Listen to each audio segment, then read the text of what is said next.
Hello, good morning. Magandang umaga po ulit sa aking channel at magandang umaga po sa lahat ulit. Welcome po ulit dito sa ating Bible reading na naman ngayong umagang ito. Kahapon ay nabasa natin ang 2 King ng 4 to 5. Ngayon naman ay ang 6 to 7 ng 2 Kings pa rin, ano?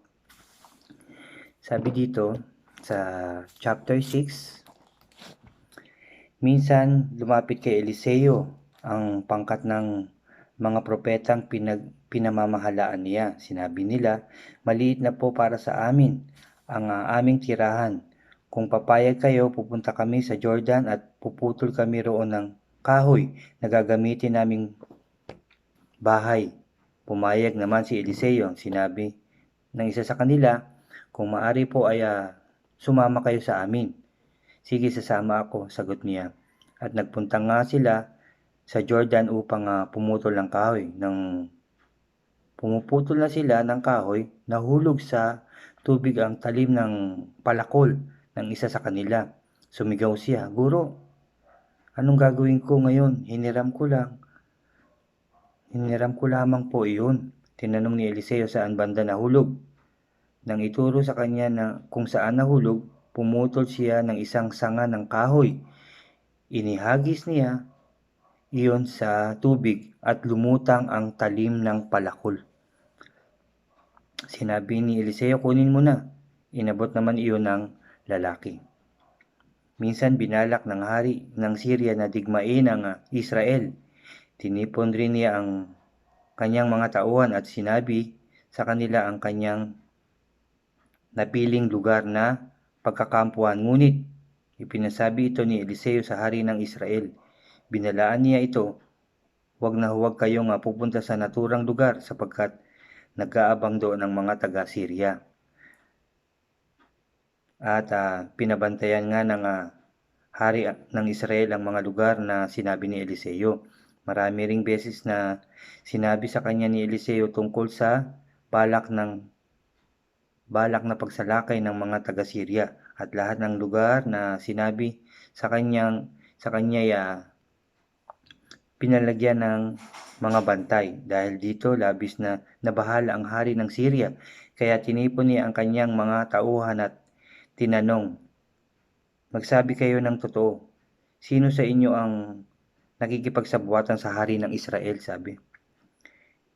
Isa sa mga tao roon sumagot, wala po mahal na hari, si Eliseo po ang propeta ng Israel, kaya nasasabi sa kanilang hari kahit ang inyong mga lihim na binabalak. Sinabi niya, kung ganon, hanapin ninyo siya at hulihin. May nagsabi sa kanyang si Eliseo ay nasa Dotan, kaya nagpadala siya roon ng maraming kawal na sakay ng mga karway at kabayo. Gabi na nang dumating sila roon at pinaligiran nila ang lungsod. Kinabukasan ng umaga lumabas ang katulong ni Eliseo at nakita niya ang maraming kawal, ang mga kabayo at karwahe nga nakapaligid sa lungsod. Sinabi niya, Guro, paano na tayo? Paano na tayo ngayon? Sabi niya. Sinabi ni Eliseo, huwag kang matakot. Mas marami tayong kakampi kaysa kanila. At siya ay nanalangin, Yahweh, buksan po ninyo ang kanyang paningin. Nang siya ay makakita, pinakinggan ni Yahweh ang kanyang panalangin at nakita ng katulong ni Eliseo ang bundok ay punong-puno ng mga kabayo at karwaheng apoy na nakapaligid kay Eliseo. Maraming nagbabantay, ano? Nang salakayin sila ng mga taga-Syria, nanalangin uli si Eliseo, Yahweh, bulagin mo po ninyo sana sila. At binulag nga ni Yahweh ang mga taga-Syria. Biglang sagot sa panalangin ni Eliseo. Sinabi niya sa mga ito, hindi rito ang daan, hindi dito ang lungsod, sabi. Sumunod kayo sa akin at dadalhin ko kayo sa taong hinahanap ninyo. at sila'y kanyang dinala sa Samaria. Pagpasok nila sa lungsod, nanalangin si Eliseo, Yahweh, makakita. Sabi ganyan, Yahweh, buksan na po ninyo ang kanilang paningin. Nang sila'y makakita, binuksan nga ni Yahweh ang kanilang paningin ng mga taga-Syria at nagulat sila nang makita nilang sila'y nasa loob ng Samaria. Nang makita sila ng hari ng Israel, 2 beses nitong tinanong si kay Eliseo, papatayin ko po ba sila? Sumagot siya, huwag, mahal na hari, hindi nga ninyo pinatay ang mga nabilanggo ninyo sa digmaan, sila pa kaya? Sa halip pakainin ninyo sila at painumin, pagkatapos ay pabalikin na sa kanilang hari.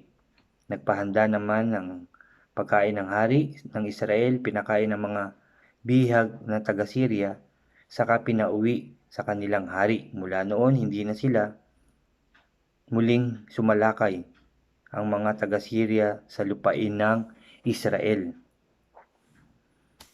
Chapter 24. Hindi nagtagal, tinipon ni Ben-Hadad hari ng Syria ang kanyang buong hukbo at kinubkob ang Samaria. Dahil dito nagkaroon ng tagutom sa Samaria.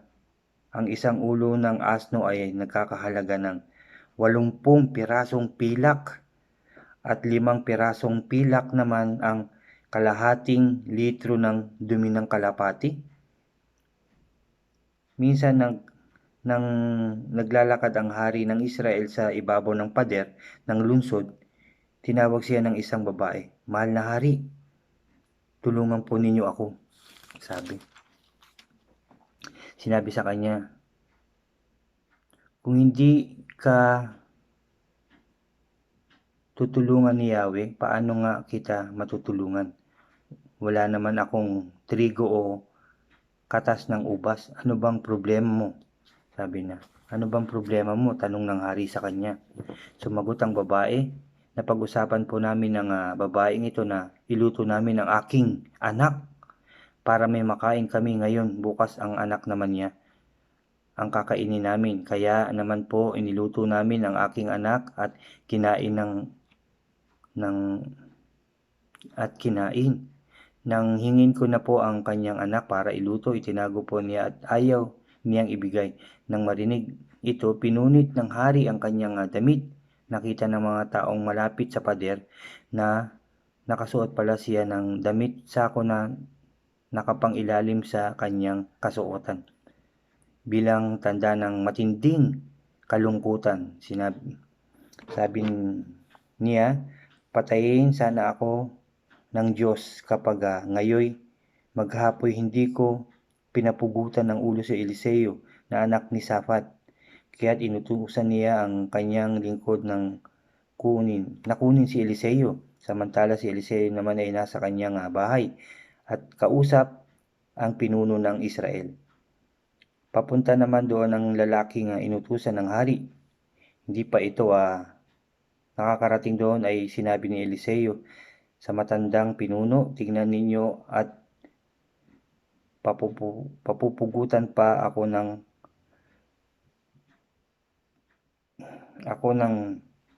mamamatay taong iyon. Pagdating niya rito, isara ninyo ang pinto at bayaan siya sa labas. Kasunod na niya ang hari, sabi. Hindi pa natatapos ang sinasabi ni Eliseo at ay dumating ang hari. Sinabi nito, ang paghihirap nating ito padala ni Yahweh. Bakit ko pa hihintayin ang gagawin ni Yahweh bago ako kumilos? Sinabi ni Eliseo, makinig kayo sa pinasasabi ni Yahweh. Bukas sa ganitong oras ay magpapasok ng Samaria ay makakabili ka ng isang takal ng 7 pinong harina at 2 takal na sebada sa halagang 1 pirasong pilak. Tagutom ng mga panahon na yun, di ba? Kaya ang mahal ng mga bilihin, di ba? Sinabi ng opisyal ng kanang kamay ng hari, hindi magkakatotoo yan. Sinabi mo kahit pa, hindi magkakatotoo yang sinabi mo. Kahit pa buksan ni Yahweh ang mga bintana ng langit. Sinabi naman ni Eliseo, makikita mong ito'y mangyayari bukas, ngunit hindi mo ito matitikman. Yun ang sabi ni Eliseo. May apat na taong may sakit sa balat na parang ketong noon sa may pasukan ng lungsod. Nag-usap-usap sila, bakit nakaupo tayo rito at naghihintay na lamang na kamatayan? Sabi nung apat, kung papasok tayo ng lungsod, tiyak na mamamatay tayo sa gutom doon. Kung mananatili naman tayo rito, mamamatay rin tayo. Mabuti pa ay pumunta tayo sa kampo ng mga taga-Syria. Kung hindi nila tayo papatayin, mabuti. Kung papatayin nila tayo, matatapos na ang ating paghihirap, sabi ng apat. Nang palubog na ang araw, pumunta nga sila sa kampo ng mga taga-Syria. Pagdating doon, wala silang dinatnang isa man, sapagkat sa kapangyarihan ni Yahweh, ang mga kawal ng Syria ay nakarinig ng mga yabag ng napakaraming kabayo at mga karwahe. Dahil dito, inakala nilang inupahan ng hari ng Israel ang mga hari ng Hiteo at Ehipto para digmain sila. Kaya tumakas sila ng magtakip silim. Iniwan nila ang kanilang kampo, pati mga kabayo, asno at lahat ng naroon, at kanya-kanya silang nagtakbuhan para iligtas ang kanilang buhay. Pumasok ang apat sa unang tolda, kumain sila at uminom, pagkatapos ay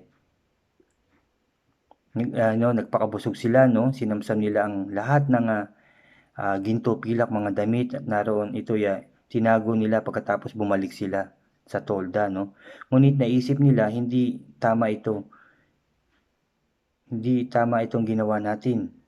Magandang balita ito, hindi natin dapat sarilinin. Hindi natin ito dapat ipagpabukas, sapagkat tiyak na mapaparusahan tayo. Ang mabuti, ipaalam natin ito sa mga opisyales, sabing ganyan ng hari. At lumakad nga silang apat. Pagdating sa pasukan ng lungsod, sinabi nila ang mga bagay na iyon. Galing kami sa kampo ng mga Syria, at isa man sa bantay ay walang kaming dinatnan. Ang nakita lang namin ay ang mga kabayong nakatali, asno at mga tolda. Isinigaw naman ito ng bantay hanggang sa balita'y nakarating sa palasyo. Nang gabing iyon, bumangon ang hari at tinipon ang pinuno ng Israel. Sinabi niya, pain lamang ito ng mga Syria. Alam nila nagkakagutom tayo rito, kaya iniwan nila ang kampo at nagtago sila sa paligid. Pagpasok natin doon, huhulihin nila tayo ng buhay. Sa ganitong paraan, mapapasok nila itong ating lungsod. Pero hindi nila alam ng hari na totoo palang wala. So ang ginawa niya, nagpapunta siya roon at pinasigurado niya kung totoo nga walang tao roon, So nagpadala siya ng 2 tao at sumakay ito sa karwahe at pumasok nga doon sa tolda ng mga Syria. Ito, nagpunta ang mga Israelita sa kampo ng mga taga-Syria at kinuha lahat ang laman ng mga tolda, kaya natupad ang sinabi ni Yahweh na may mabibili ng pagkain 1 pirasong pilak ang bawat takal ng 7 harina o kaya 2 takal ng sibada. Ang opisyal na kanang kamay ng hari ang pinagbantay sa pintuan ng lungsod ng nagdagsaan ng mga tao doon. Nagdagsaan ng mga tao. Siya ay natapakan, yung nagsabi na hindi magkakatotoo yung kanang kamay ng hari. Ito yung nagsabi na hindi magkakatotoo ang yung sinasabi kahit buksan pa ang bintana ng langit, sabi, di ba? Hindi rin magkakatotoo na ganun lang ang halaga ng pagkain na mabibili. Kaya iyon, nagtagsaan ng mga tao nung umagang iyon, natapakan at namatay, tulad ng sinabi ni Eliseo, sapagkat nang sabihin ni Eliseo sa hari na bukas ay makakabili na ng 2 takal ng sibada o kaya 1 takal na pinong harina sa halagang 1 siklong pilak lang. Ang opisyal na ito ang nagsabing hindi magkakaroon yun. Buksan man ni Yahweh ang bintana ng langit. Sabi rin noon ni Eliseo, makikita mo ito'y magkakatotoo, ngunit hindi mo matitikman ang pagkain sinabi ko. Yun nga ang nangyari. Natapak-tapakan siya ng mga tao at namatay sa may pintuan ng lungsod, no? So, yun ang nangyari, no? Dahil hindi sa paniniwala, hindi siya naniwala na magkakatotoo na gano'n na nga ang ang pinasasabi ni Yahweh, hindi pa rin naniwala ang leader. Kaya, yun ang nangyari sa kanya. Nagkatotoo na hindi nga niya natikman ang mga pagkain na yun dahil siya ay namatay. Natapak-tapakan siya ng mga taong dumagsa doon. Kaya ganun ang nangyari sa kanya. Alam nyo, tayo rin ganun, kuminsan hindi rin tayo naniniwala, sa sabi-sabi, ganun naman tayo, na ako sabi lang yan, o kaya may sinasabi, nako fake news lang naman yan, Tama din naman, pero dapat din natin isipin ng mabuti ang lahat, lalong-lalo na sa ating sitwasyon ngayon. Dapat din tayo magmasid, makinig, manood ng bali-balita, sa TV, sa mga sinasabi ng mga opisyales, manood din tayo, makinig din tayo, magmasid-masid din tayo sa ating paligid para alam din natin yung mga nangyayari at yung mga katotohanan na nangyayari. Parang sa Biblia rin, marami ring pangako ang Diyos sa atin dito. Kung ating ito laging pagbubulay-bulayan, atin itong babasahin araw-araw, malalaman natin ang kanyang mga sinasabi. So, makakapaghanda tayo, maihanda natin ang ating puso't isipan, ang ating sarili, lalawak ang ating pang-umunawa, at magkakaroon tayo ng pag-asa sa ating buhay kung tayo lamang ay magbabasa ng ating Biblia. Kagaya nga rin na ulit ng sinabi ko, sa ating panalangin, kinakausap natin ng Diyos, at sa pagbabasa natin ng aklat ng Biblia ay kinakausap tayo ng Diyos, Napakarami nating malalaman dito sa salita ng Diyos, na mga kamanghamanghang ginawa ng ating lumikha, ating Diyos sa langit. At sa susunod na mga araw, linggo na pagbabasa natin, mas marami pa tayong matututunan sa aklat ng Biblia, So, yun lang sa ating binasa. Kung matitingnan nyo, makapangyarihan sa panahon na to si Eliseo, nang dahil sa ating Panginoong Yahweh. Nalalaman niya, sinasabi ng Diyos yung mga mangyayari at mga masasamang balak ng mga hari noon, nalalaman niya at sinasabi sa kanya ng Diyos. Nakakapaghanda sila, so may sinasabi naman siya. So marami na rin siyang kamanghamanghang ginawa, dapat lang talagang pakinggan siya, at intindihin yung kanyang mga sinasabi. Ngunit sa sinabi nito, na yun nga, magkakaroon nga raw ng murang halaga na mabibiling pagkain, pero hindi naniwala ang isang leader nitong hari ng Israel. Kaya nagkatotoo yung sinabi ni Eliseo na makikita mo ito, ngunit hindi mo ito matitikman. Tayo rin, kung hindi tayo maniniwala sa salita ng Diyos, baka maaring makita natin yun, ngunit hindi natin matitikman, Kagaya yung pangako ng Diyos sa atin sa pamamagitan ng ating Panginoong Jesucristo na at tayo magkakaroon ng buhay na walang hanggan sa pamamagitan ng ating Panginoong Jesucristo, sa pamamagitan ng pagtanggap natin sa Kanya ng buong buhay at kaluluwa, na siya ay ating tagapagligtas ng ating buhay. Kung hindi natin yun paniniwalaan, baka hindi natin maranasan ang buhay na walang hanggan, At sinabi rin niya, maraming kwarto ang kanyang Ama sa kalangitan. Meron tayo bawat isa ron, Walang tagutom, walang kalungkutan, puro kasiyahan na lang ang mararanasan.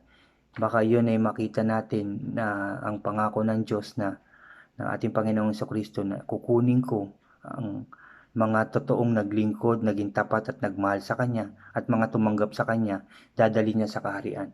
Baka yun ay makita na lamang ng mga taong hindi naniwala sa Kanya na itinaas nga ng Diyos at kinuha ang mga taong yun. Ngunit yung mga nakakita nun ay hindi niya mararanasan o hindi niya matitikman ang buhay na walang hanggan sa piling ng ating Amang nasa langit. So, sa akin lang, at ulit-ulitin ko na tayo magtiwala sa ating Diyos. Tayo magbasa araw-araw ng Bible upang marami tayong malaman, maintindihan, maunawaan at nang tumatag ang ating buhay, lalo-lalo na ating pananampalataya sa Diyos. Upang pagdating din ng panahon, nakunin na ng ating Panginoong Jesucristo ang mga karapat dapat kunin ang mga taong nagtitiwala, nagmahal, tumanggap sa Kanya, ay maranasan din natin at matikman ang Kanyang sinasabing ang buhay na walang hanggan sa piling nila sa kalangitan. Tayo po ay manalangin muli ngayong umagang ito. Hallelujah Lord, Hallelujah Jesus, Hallelujah Holy Spirit. Amang makapangyarihan sa lahat, na may gawa ng langit at lupa na nagbigay buhay sa amin lahat. Maraming salamat po sa umagang ito, sa iyong mga salitang aming nabasa na naman ngayon, sa iyong mga salita na aming narinig na naman ngayong umagang ito, O Diyos. Maraming salamat Lord sa iyong kabutihan at pagmamahal sa lahat ng taong inyong ginawa, O God. Maraming salamat, O God. Lord, huwag mo po kaming pababayaan. Huwag mo kaming kalimutan, lalong-lalo na sa mga oras na to, Lord. Lalo na Lord, lalo nang pagtibayin mo ang aming mga puso't isipan, ang aming pananampalataya sa iyo, O God. Turuan at tulungan mo kaming magtiwala sa iyo ng buong buhay, O God. At tanggapin namin ang aming Panginoong Jesucristo na aming tagapagligtas ng aming mga buhay, O God. Tanggapin namin siya ng buong buhay, buong kaluluwa, O God. Turuan mo kami ng iyong kapamaraanan ng tama lamang, O God. At maging matatag kami sa aming pananampalataya sa inyo.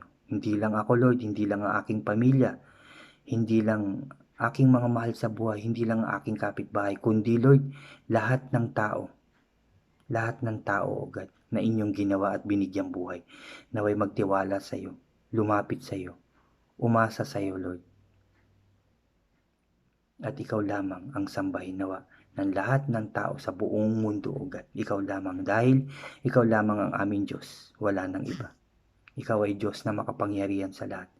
Ikaw ay Diyos na kayang umabot sa kahit nasan man lugar o kahit sinong tao man. Makasalanan man ito, mahirap man ito, O Lord, bata man ito o matanda, Lord.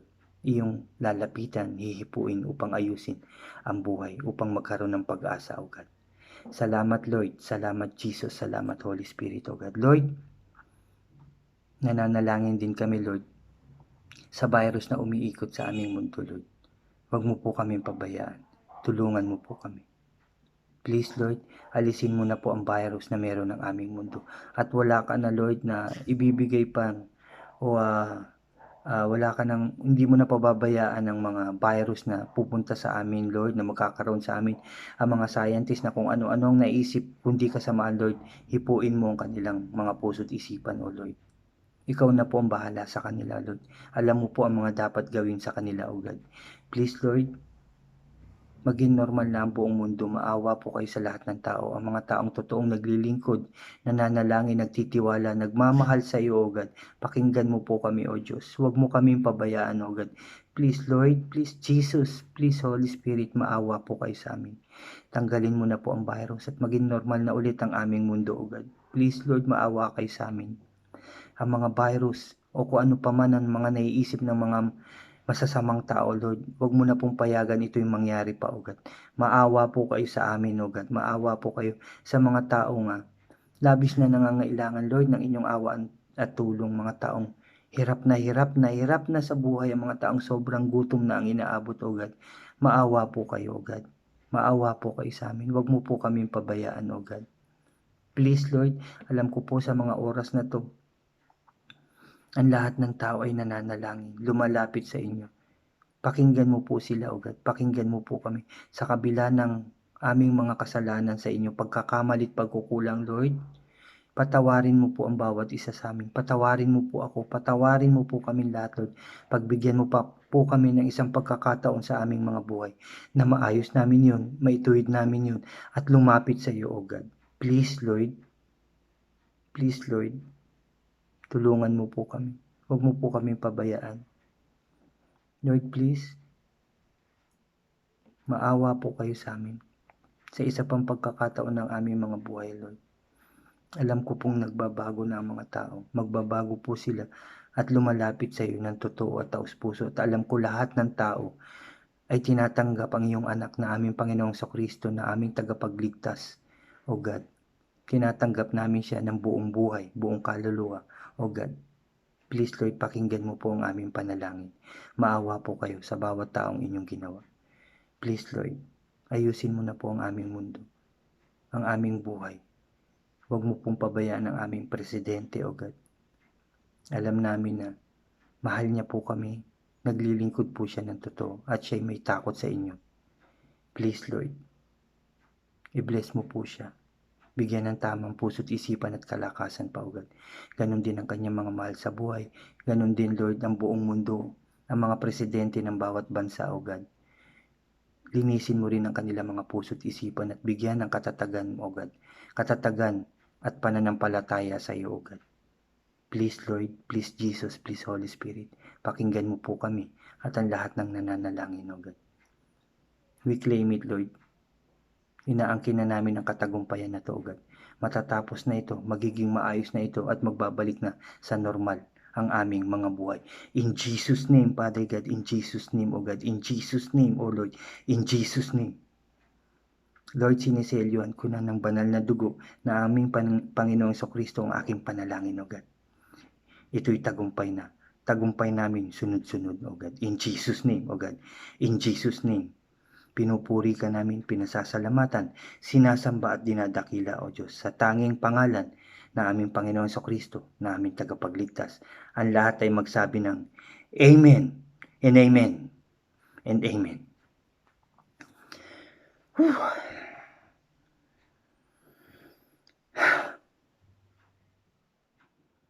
Nawa ay hiling ko lang din na nawa kayo ay manalangin ng taos puso, ng totoo, sa ating Diyos. Pakikinggan niya po kayo. Makikinig po siya. Makikinig po siya. Salamat pong muli sa inyong pagsama sa aking Bible reading ngayong umagang ito. Salamat sa inyong lahat. Nawasamahan niyo lagi ako sa aking pagbabasa. No? Kailangan po natin ito sa ating buhay. God bless po sa lahat. Muli, sa lahat po ng mga bago sa aking channel, mag-subscribe po kayo. I-like nyo po ang ating mga videos. At click nyo rin po yung notification bell para updated po kayo sa lahat ng aking i-upload pang mga video. Salamat pong muli. Mabuhay po kayong lahat. Mabuhay po tayong lahat. God bless po. God bless po sa ating lahat. Salamat.